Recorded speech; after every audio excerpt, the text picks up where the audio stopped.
અલ્યા તારી આ હુના ઘરમાં કને હજરા કર્યા છે લે તમ કાકા ચાવી ભૂલી ગયા? અલ્યા ચાવી તો આ રે આ શું ગજબ થઈ ગયો લે પણ કાકા અમે ત્યાં આપણા ઘરમાં હું હતું.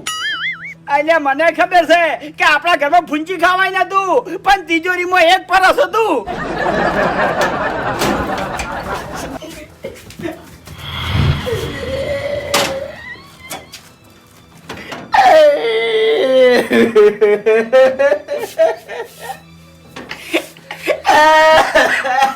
કાકા પણ ચમ રોવો તમે? હું ચોરી ગયા ચોર?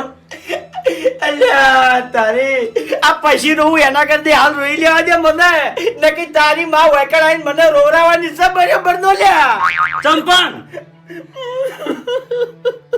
કાકા બોલો કેવું થયું? કોઈ બોલ્યા જેવું જ નહીં રહ્યું લ્યા પણ કહો તો ખરા હવે.